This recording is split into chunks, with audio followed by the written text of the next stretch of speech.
to episode 9 of TED Talks with Coach Teddy Pettigrew as we head into our final game of the year. And we are traveling to South Fulton, and this will not be airing on Thursday night this week. This is airing on a Tuesday night because we have a Thursday night game this week, Coach. And what does that do as far as preparations? I know it kind of makes it a little bit of a shorter week for you guys. How does that change your week of practice? Basically, it just, we had to pack more into one day of practice. Okay. Like today, we usually just go over offense on Mondays. Sure. Today we had to go over offense and defense. Tomorrow we will still go over offense and defense because Wednesday would be a walkthrough. Yeah. Walkthrough is no hitting at all.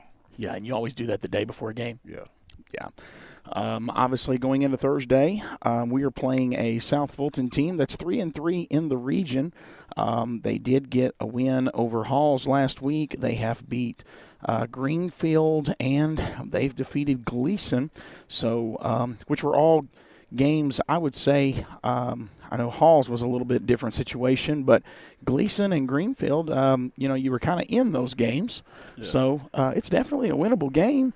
What's the morale of the team and kind of their approach today? I know you're only one day in. The team wants to win. So, like I said, the 17, 18 guys that show up every day, they're still showing up. They were here today. Yeah. And they want to win. So those guys are sticking out to the end, and I commend them for that, man. They want to win a ball game, so they're gonna try to finish the season off with a win. Sure.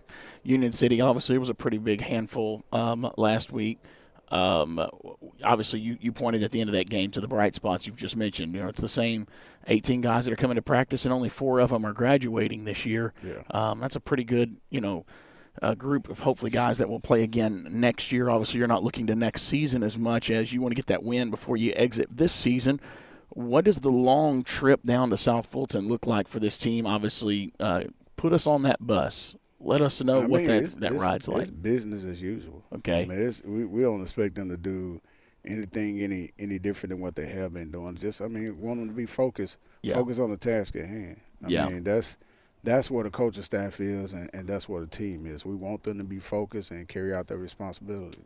What does the film study show that this South Fulton offense is going to pretty much come into the game and do Friday night? The South Fulton offense they're pretty balanced. As far as throwing the ball and running the ball and throwing the ball, they're pretty balanced. But defensively, man, I like our matchups. So okay. As far as offensively, I like our matchups. So we just gotta put hats on hats and let the results fall where they may. Seemed like we struggled maybe blocking a little bit on offense last week. I don't think we just struggled blocking on offense. The guys just didn't block. Yeah. We didn't struggle blocking. They ran past people. If you watch film, yeah, they ran past a lot of guys that, they should have blocked, and they just ran right past them. Like, what are you guys doing? You know who to block. Yeah, Coach, I'm sorry. I just didn't do my job. Yeah, so, yeah. I can't put my hat on it, man. It's not – they kind of know I ain't got nobody on the sideline to put in for them. That's right. So. That's right.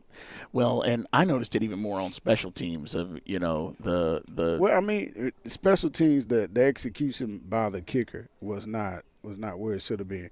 Every punt that we punted, he should have punted the ball out of bounds. That's what the game plan was going into it. Okay. It's to punt the ball out of bounds. He punts the ball right to the guy because we got linemen covering. So punt the ball out of bounds. As far as kickoff go, we're supposed to squib it on the ground to the corner. Yeah. And we got our fast guys to one side. Those guys are supposed to run the ball down.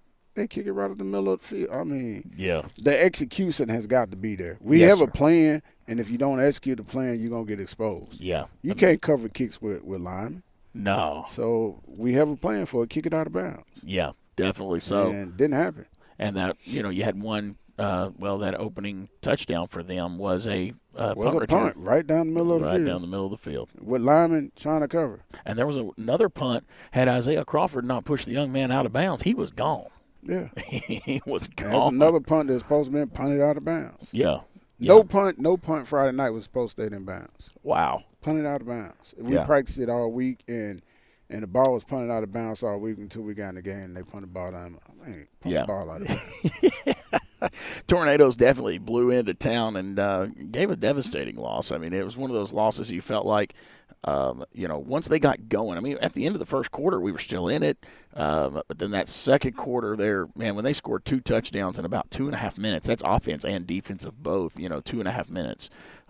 You felt like the wheels were starting to fall off. What do you say to the team at halftime?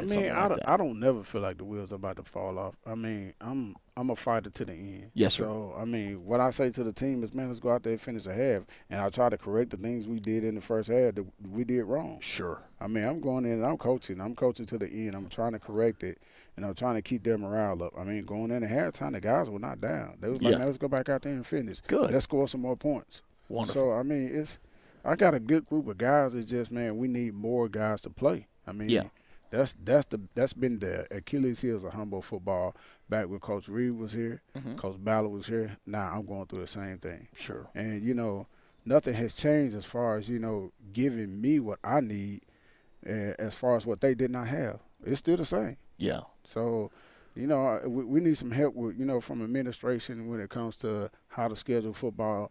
And I don't know if people who are listening to me, sure, are athletic period. Every team we play has an athletic period except for us. Yeah. They have their football players at no later than 1:30. Wow. And I get mine out to school, and then I got, at least 15 or 20 of them that's got to work. Yeah, because of the type of, families we have, they're probably having to provide some for their families. So, I mean, the other teams, they got time they get theirs at 1:30. They can go through weightlifting. They can actually go through class before they practice. We don't have that luxury here. Sure. We don't. Sure. So, I mean, you look at the dynamics of football around us, man. Like say, for instance, you drive up the road 15 miles to Trenton. Yeah. They practice at middle school in the morning. Coach Shane Jacobs is able to go over there and watch middle school practice and make sure that they are doing what the high school is doing. Mm-hmm. So they get a feeder program. Yeah. That's not the case here. Sure. So I never get a chance to go to middle school practice to see what they're doing to make sure they're running what we're running. So when the kids get up here, they know our terminology and know the things that we need them to know. It's like starting at ground zero. And then when you get them not coming to practice in June, I mean, you fall farther behind. Sure. It's hard to play catch-up on that. I mean, we've discussed that obviously before. Do you think that's really what it's going to take to change the culture here? It's kind of been a culture problem. I know that's what it's going to take. Sure. If that never happens, Humboldt would never catch up in football. Yeah. If that never happens, with administration and the way we schedule classes and everything, I mean, and the way the other schools are getting away with it, that's their PE grade. Mm. Coaches have something to hold over their head. Who wants an F in PE? Yeah. You will get an F in PE if you don't go to practice or you quit in the middle of the season. You get an F. Yeah. You got something to hold over their head. We don't have the luxury here. We got guys who. I started out with 36 guys. Now we're down to 18. Yeah. I have nothing to hold over their head. No, and you got 5 guys standing on the sideline most of the time, to go back in. We noticed that Friday night. I mean, that's tough. Yeah. So, I mean, if that culture doesn't change, man, football will not change in Humboldt. Yeah. It doesn't matter if I'm here or somebody else is the head coach. If you don't give that head coach any help, that's what's going to happen. Man, if the injury bug ever hits, I mean, you're in trouble. In trouble.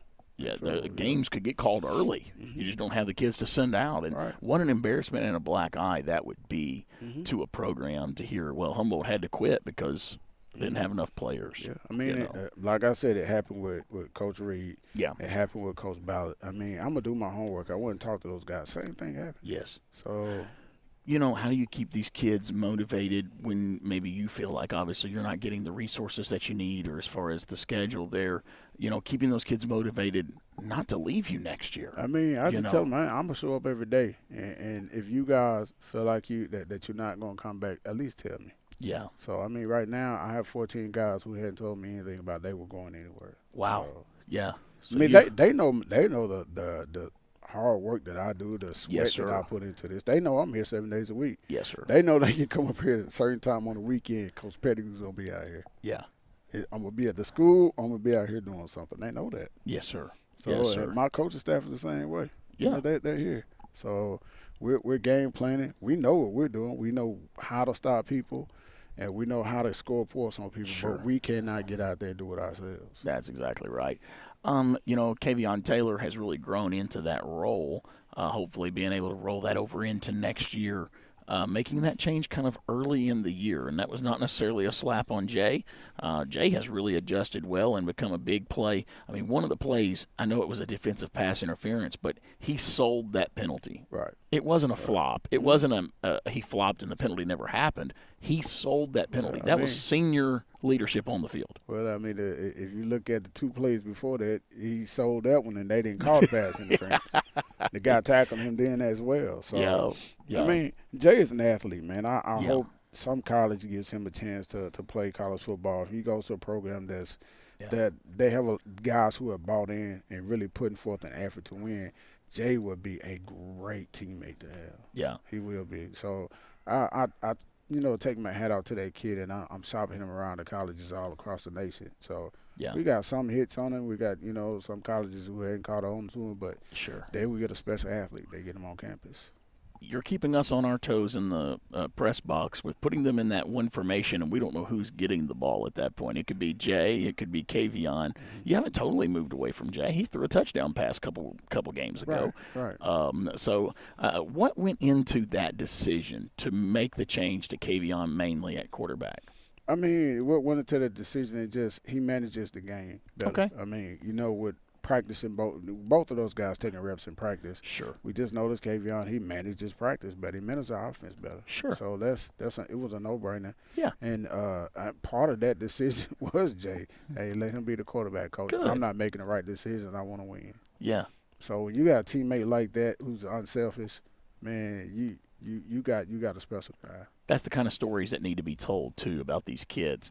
A lot of folks don't understand the spirit of these kids behind them. They just see their disappointment sometimes or their actions of frustration on the field, and they don't know the true player. Right. You can get an opinion of somebody and not really know them. No. I mean, the guys that I got coming out right now, the 18, along with the 4 seniors making 18, 14 guys, underclassmen, 4 seniors, they are stand-up guys. I mean, if anybody asked me for a recommendation for one of those guys, absolutely. Sure. So they exemplify the personification of a young man who's going to be a heck of a man one day. Yeah. Well, I didn't feel like, I know we've had in times past where we had penalties that you could really pin back and say, well, the coaches had too many people on the field or whatever, but we haven't had that. As a coaching staff, when you go back and you're looking at from game to game, what do you think as coaches you all have grown the most from game one? I haven't really just evaluated how the coaches have grown from game one because I'm constantly evaluating our players. I mean, I could say one thing that I can pinpoint from coaches, we're not losing our cool as much. Yes, sir. When we lose our cool, you can bet your right and left arm your team they're going to lose their cool. Yes, sir. So I mean, when adversity hit us during the game, our guys just pick themselves up and play the next play. Yeah, they do. Well, I mean, and I think that's as a coaching staff, we've grown to not just blow our stack all the time. Sure. And it's hard not to. Oh yeah, when I say it's hard not to. Especially when you tell them punt the ball in bounds or punt it. That's stuff that you've taught them all week long to still be able to stand there and keep your composure. Coach. And they know it, and they look to the side, coach. That's on me. But we just got points scored on us because you did that. Yeah, I mean, but not blowing our stack on that's them. right. I mean, because that's all we got right now. Yes, sir. Yes, sir. Well, Friday night, last football game of the season. I guess we're pretty healthy going into the night. I know there was some dings up. Are there anybody? Yeah, those guys that got dinged up, they practiced today. So okay, so we don't have anybody that's going to have to sit out. No. We're trying to. We have one kid who's been out for maybe since before homecoming, Jaboris Walker. Yeah, he's trying to get released. I don't know if he will or not. So. Yeah. That was like an arm injury or something, wasn't it? Shoulder. Yeah, I knew. I'd seen him with a sling on, and but hopefully, you'll have most everybody back, if not everybody, and can go out. It would mean a lot to these seniors, man, to go all the way to South Fulton. Nobody's giving them a chance. I mean, you see the picks, which I know, again, y'all are tuning out the noise, but you see it, and until we pull off that win, Humboldt's going to keep getting disrespected. That's going to happen. Yeah. And that's the thing about it. You got to go out and take respect. Look, I've always been taught respect all but fear none. Yeah. So if you ain't scared of, man, go out to fight. Yeah. Go fight. That's right. So. And you have the opportunity to creep up on somebody that ain't expecting you. You put your best game out there, and, hey, you have a good shot of a win Friday night, because I see these teams that they've beaten in the region, and I know at least 2 of those games we were in the game. I mean, we can point to things that we did that cost us those games. It's not like we put our best out there and they beat us. Yeah. So, well, good luck Friday night, Coach. Appreciate you always taking time for us.